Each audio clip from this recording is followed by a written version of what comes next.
Hi y'all, and welcome back to my channel, and welcome to a video that I had intended to do for a while now, and a video that a couple of y'all had kind of put out feelers, and it was a subject that y'all had asked me to discuss, but with these more sort of talky, in-depth, less just kind of, I hate to say superficial, less like, oh, let's just talk about makeup and clothes. The ones that require a little bit more thought process to them do tend to take a little bit longer for me to put out because I like to have my notes. If I have to do research for them, they tend to be longer, editing, all that jazz, but we are going to be going into it today. And this is sort of just a kind of same with my shopping addiction series. This is kind of just an intro. This is an overview. This is the start of a potentially deeper discussion on my channel. And that is today we are going to be discussing the ever so controversial subject of the clothing retailer Dollskill. Now, for any of you who have been with me on my channel for an extended period of time, you all know that I have done quite a few Dollskill hauls. A lot of my clothing, actually, a lot of my fast fashion online retail clothing has come from their site, either from their company, from their own brands, but they're also a retailer that supplies from other companies and brands. It was just sort of a very easy place to kind of get all of your alternative needs. And this is a video where I do a discussion based on sort of the start of me with the company, where this is as you could see from the thumbnail, we are going from a consumer to a critic. So we're kind of going to come from my perspective, which is someone who heavily shopped from this specific retailer for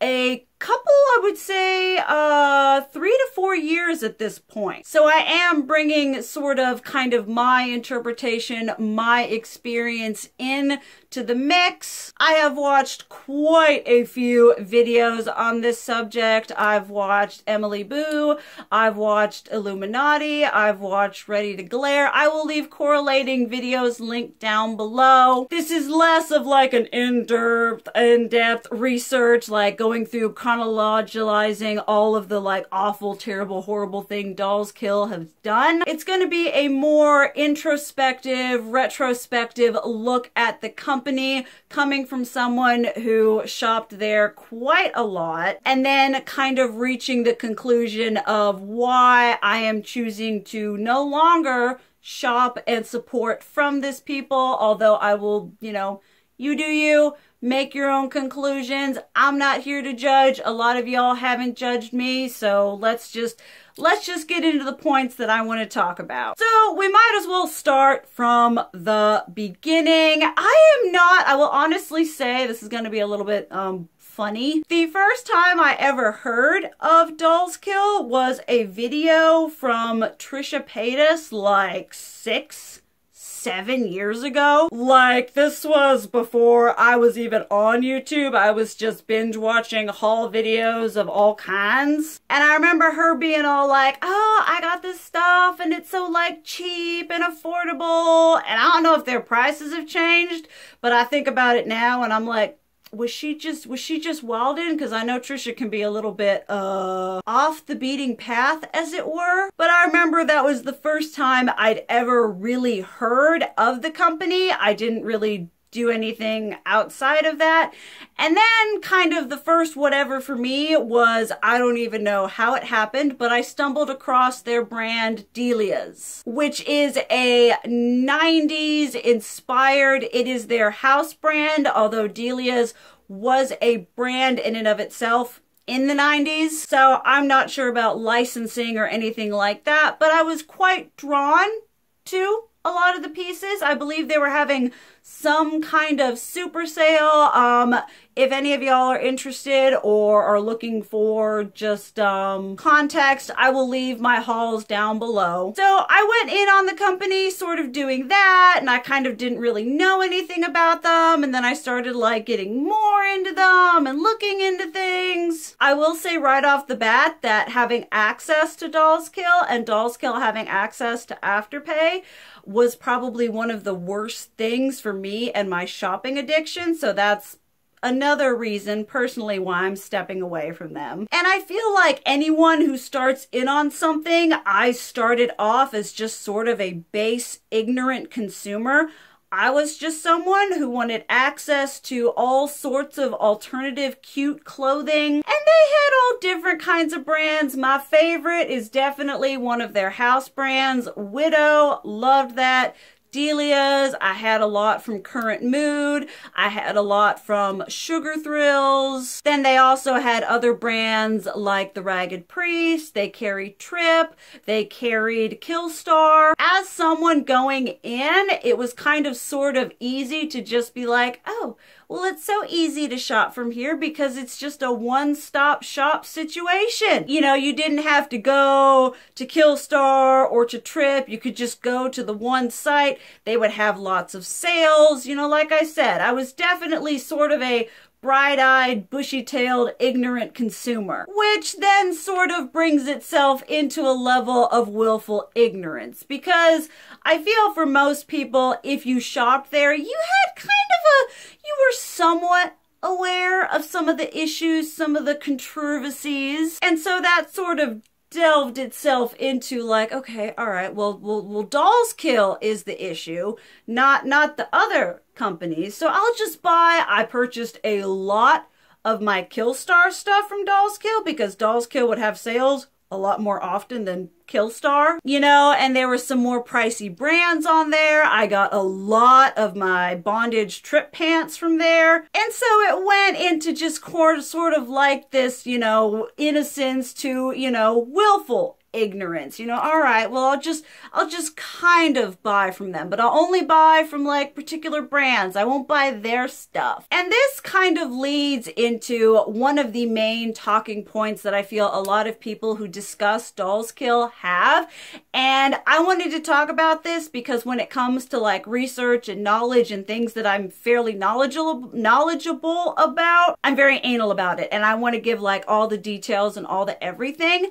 And that is discussing their consistent crappy quality, which, as someone who has bought a lot of clothes from a lot of different people, from a lot of fast fashion retailers, when it came to shopping on Dollskill, I feel like people sort of just put a caveat of crappy clothes onto them. I'm not saying this is an excuse for those items that they do have that are overpriced for the quality of the piece that you're getting. But with that being said, there were a lot more layers to purchasing clothing from them that doesn't necessarily constitute it all being awful. For example, I had a couple of y'all when I was doing my hauls say, hey, I've wanted to try this retailer, you know, because one mistake that people make is that Dollskill is the brand. Dollskill has their own in-house clothing brands, Widow, Sugar Thrills, Horoscopes, I believe Poster Girl, you know, they have their own, but they are also a massive retailer for other mainstream alternative fashion brands. And so when people would come to me and be all like, hey, you know, what do you think about the quality? I'm thinking about trying. What do you think? I would always tell them, don't purchase non-branded clothing, because Dollskill do have items that's just like, oh, fiery fever dream bustier corset top. It wouldn't have a brand, and typically the sizing would go from small to large. Those were the things that I stayed away from. If I knew a company like Killstar, like Pleasures, like Jaded London, like Motel, companies that I knew and trusted outside of this particular retailer, I could purchase with confidence. And so when it comes to purchasing their clothes, I feel like there was sort of a, not saying that people just kind of railroaded Dollskill, because they have a lot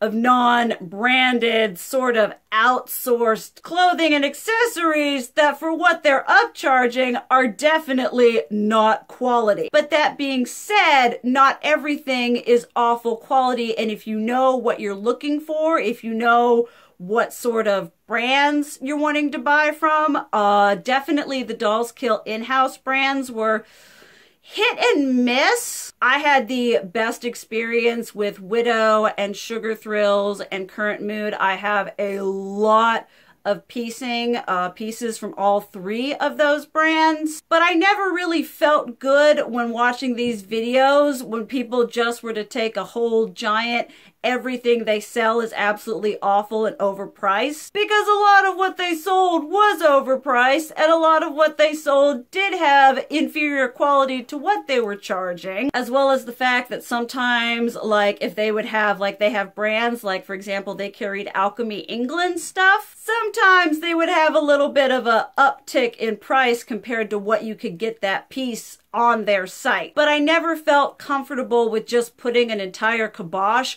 on everything that they sold. So I never really agreed with the whole, oh, it's all absolutely awful, it's all absolutely overpriced. If we're being completely honest, the majority of fast fashion clothing, whether you get it at Shein, whether you get it on Boohoo, Nasty Gal, Dollskill, Hot Topic, the majority of it is overpriced. That's just straight up marketing. A huge amount of our everyday, modern day luxury consumable goods are overpriced for how much it costs to make them and the quality that you're receiving. But I did want to point out that not everything was bad, and it was important to sort of know, do your research. I feel this is true for any retailer. Do your research, know what you're getting into, know what you're buying, and then you're going to have a better experience. So, with that being said, like I said, I have purchased a lot of stuff from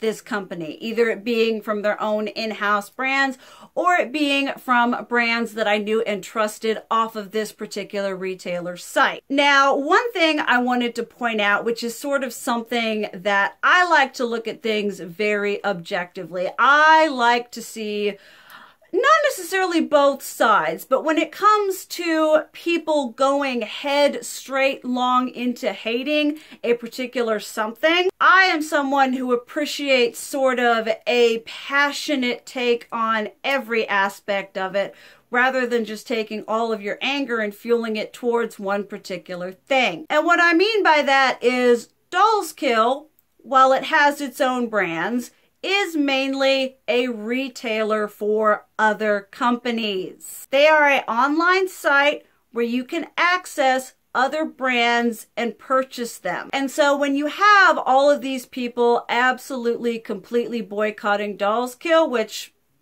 with all the shiz they've done, like I said, we're making this video here today. But I wanted to point out and I wanted to address the whole, oh, we're screaming and crying and we're all doing whatever and we're completely condemning Dollskill.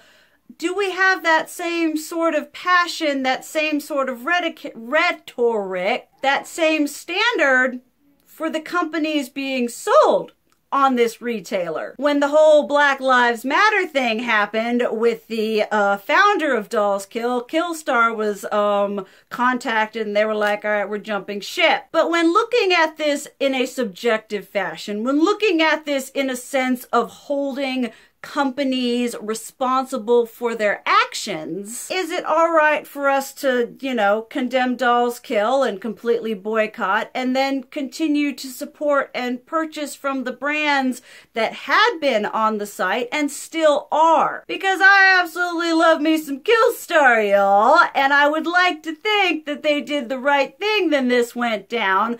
But according to the periodic table of time events, Dollskill was doing all sorts sorts of shady shiz up in here before Killstar decided to pull out. So while there is a certain amount of, oh, well, maybe the brand didn't really know, maybe they weren't aware of all the controversies. I mean, brands aren't stupid. I feel like we give a lot of large mainstream brands and companies sort of this like, oh, well, you know, they're not dumb.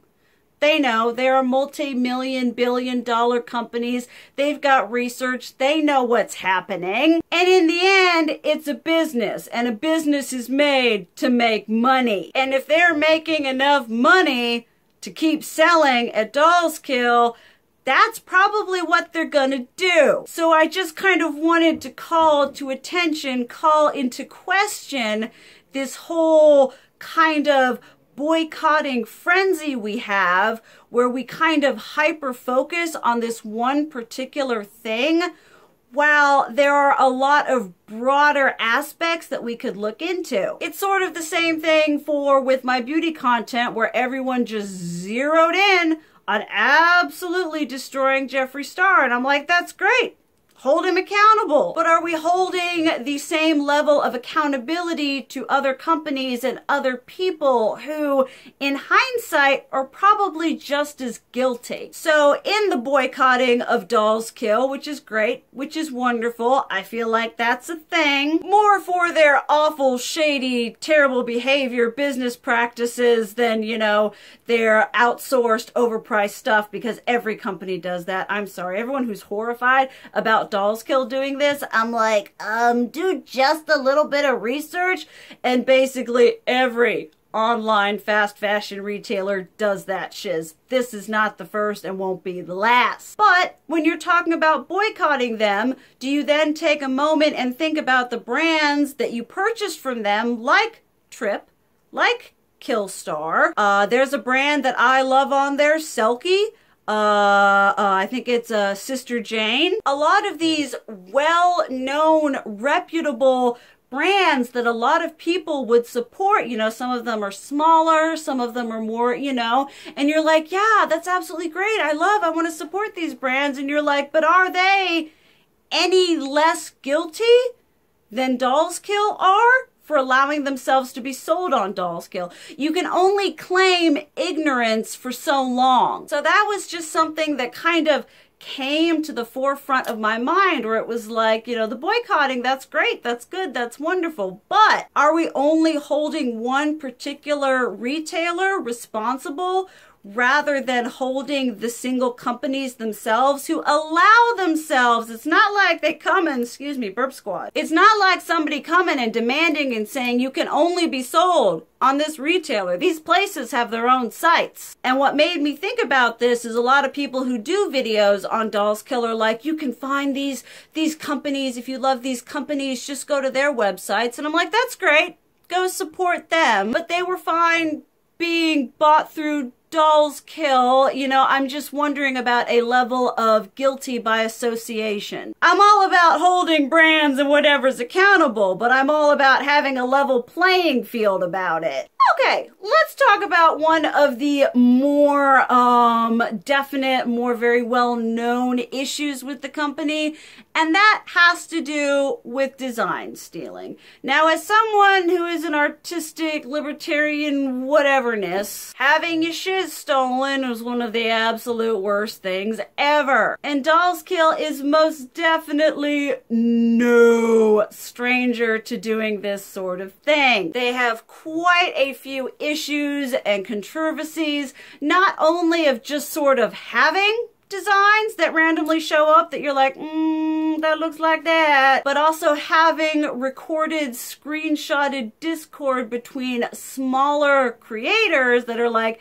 hey, can we collab, or can we have this, or can we look at that? And then next thing you know, this smaller creator's design is ripped off and created for Dollskill, which shows a level of absolute shadiness in a company that is just honestly deplorable. Because if they wanted to make good big bucks, they could collaborate with the person. Dollskill has the network, they have the marketing, they have the financial ability to invest in paying these smaller companies, these smaller designers, for their work. So it isn't a level of willful ignorance or a level of, oh, well, we don't have the capital to be able to do this. It is just a pure glutton for profit, where they aren't willing to pay the individual designer for their intellectual property. They're going to outsource it, get something cheaper so that they can make as much bang for their buck as they can. This is not something new to Dollskill. This is not something that they only do,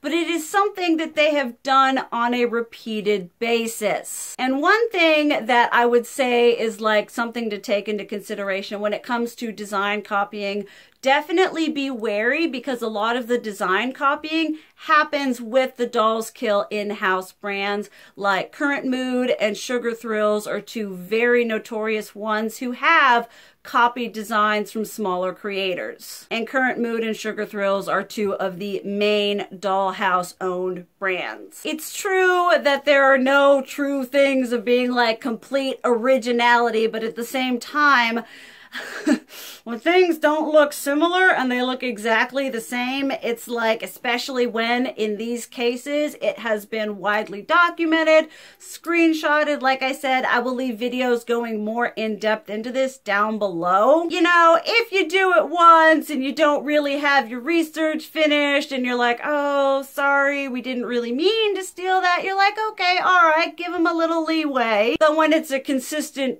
pattern of art theft rather than just an occasional accident, you're like, maybe you should not, maybe you should stop. And the frustrating part is that they have the capital, is that they have the financial ability to invest in giving these designers and artists money for their work. Another thing that I wanted to kind of go in on this whole, not so much stolen designs, but this is kind of twofold with the crappy quality as well as the unoriginal designs. I don't know if some of y'all may have seen it or not. I did a video where I shopped from Boohoo and Shein, and on both of those sites, lo and behold, your girl found some accessories that were absolutely identical to ones that I received and had purchased about twice as much money for on Dollskill. There have been rings sets that I've gotten off of Shein. There have been earrings. There have been chokers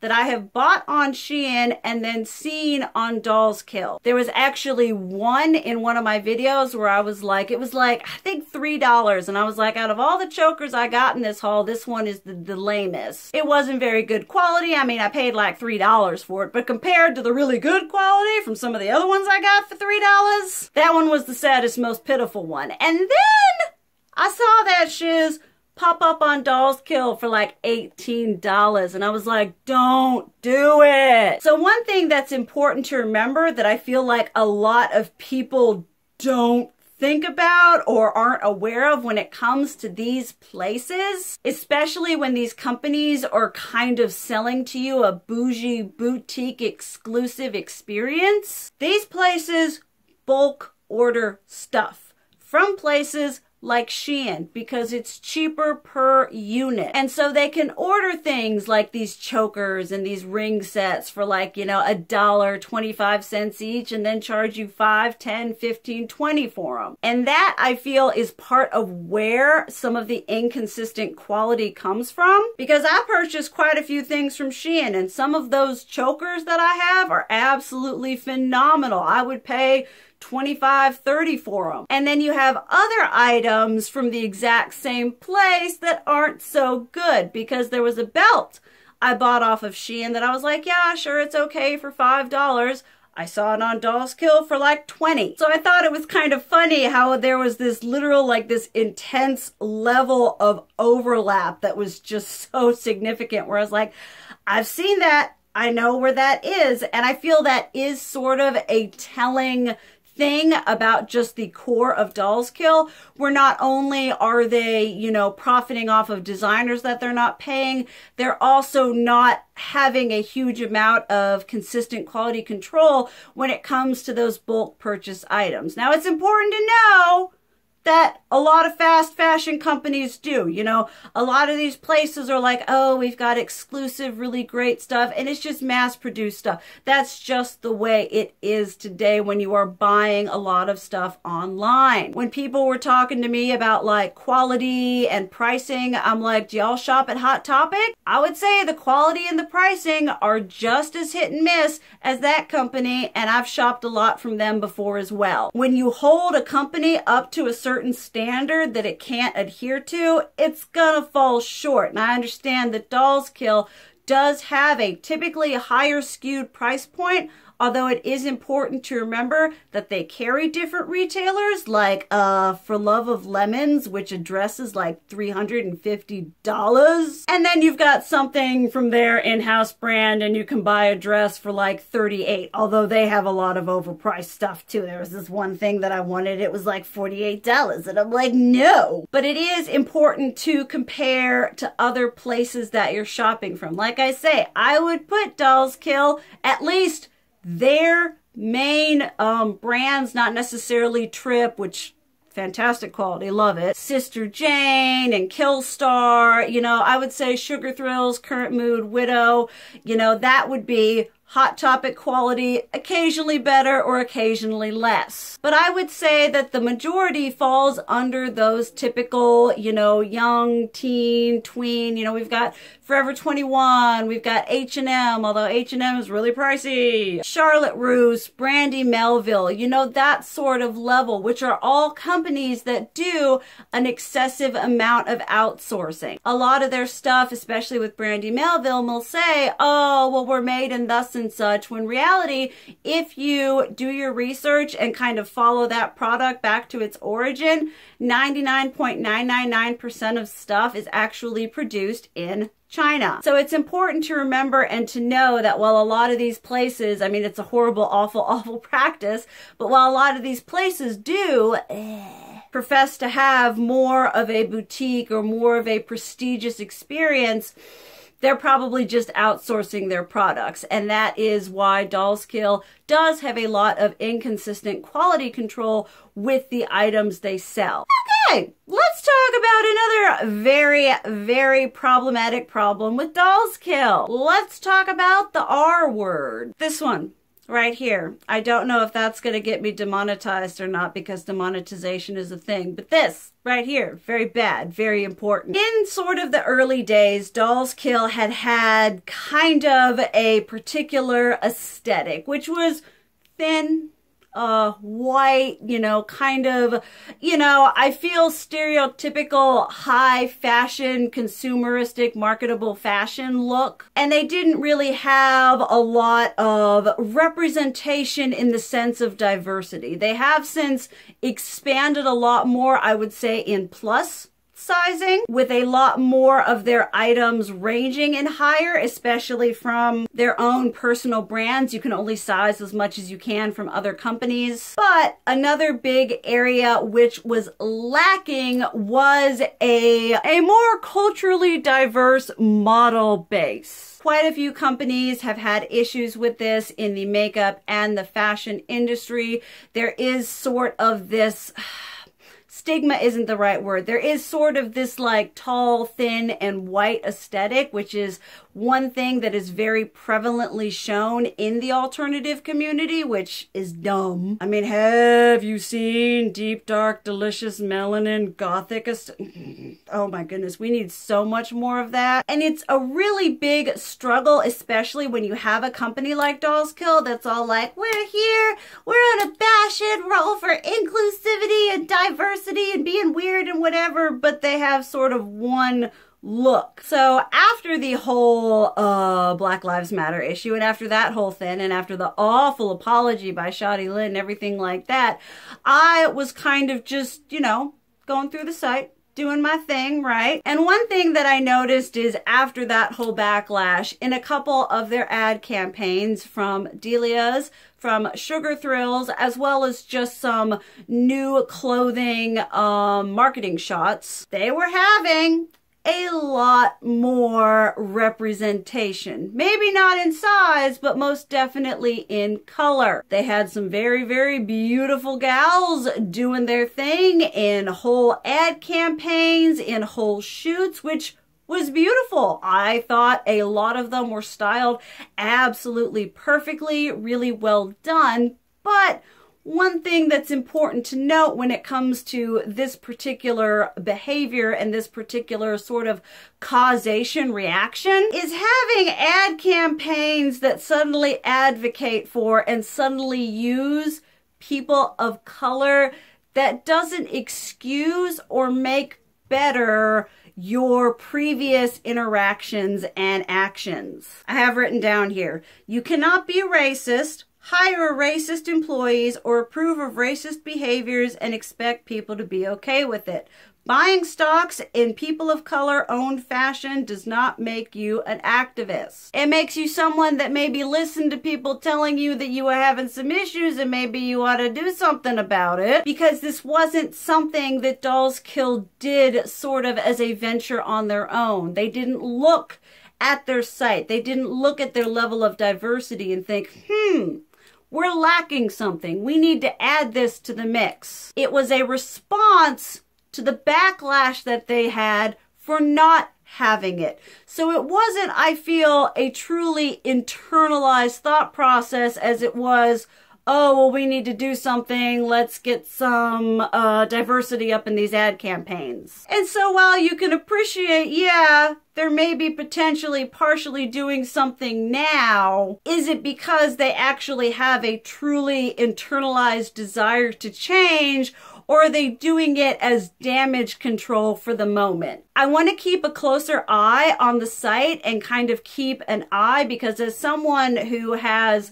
like I said, shop from the site a lot, I'm fairly familiar. I can recognize a lot of their key models, which are very tall, very thin, and very white, and who are still being heavily used in the marketing. I kind of wanted to keep an eye as like new things come out and see if they actually are starting to naturally implement more models of color into their campaigns, or if just sort of a spurt, one of the moment time thing to get people off their back for not having that level of inclusivity. So for me and what I'm doing over the years of kind of shopping there, I'm not shopping there because I think the quality is bad, because I've had issues with customer service, or, you know, there's so much inconsistency. Their returns are really good. You know, professionally wise, I've had good experiences.